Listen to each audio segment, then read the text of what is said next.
mga B, ayan gagawa ko ng biko. Since first time kong gagawin to, bahan nyo ko. Ayan, nagpakulo na ako ng gata ng nyog. Isang nyog lang yan B at ilalagay na natin ang asukal. Nagdagdag pala ako dyan B ng 4 tablespoon na asukal B dahil sa tingin ko talaga ay kukulangin yung 1/4. So ayan. Hahaluin lang natin yan B hanggang sa matunaw yung ating asukal. Ayan. So gaganyan-ganyanin lang. Charis.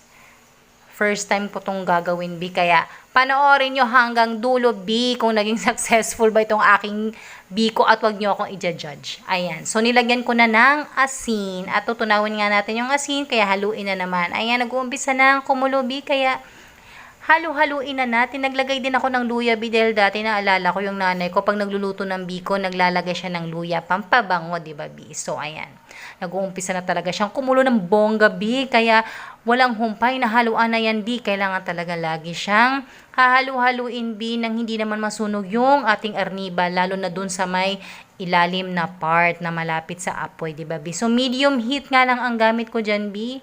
Ayan, lapot check, kaya inaangat-angat, so hindi pa. So ayan, walang humpay na haluan yan B. At nakaluto na rin pala ako ng kaning malagkit B. Kalahating kilo lang pala ang lulutuin ko B dahil first time nga, baka pumalpak. So ang pagluto pala nito ay parang kanin lang din B. Dahil nga ay okay na, para sa akin ay sakto na yung lapot ng aking arnibal, ay ilalagay na natin ang ating malagkit. So halu-haluin lang yan B hanggang sa wala ka na makitang puti-puti na part ng ating malagkit. So para maiwasan natin yung sobrang masabaw or ma-arnibal na biko B, nag-separate ako ng nasa maliit na mangkok lang na arnibal B para kung sakaling kulang pa ay may dadagdag pa tayo. So ayun na nga ang ginawa ko, nilagyan ko siya dahil sa tingin ko ay kulang pa. So halu-haluin lang B hanggang sa ma-achieve natin yung bet natin na itsura ng ating biko bells. So ayan, halu-haluin lang yan B. Kasi yung asawa ko mahilig talagang kumain ng biko B. Ayan. So kaysa naman bibili pa kami, mas masarap na yung may stock sa bahay. Ayan.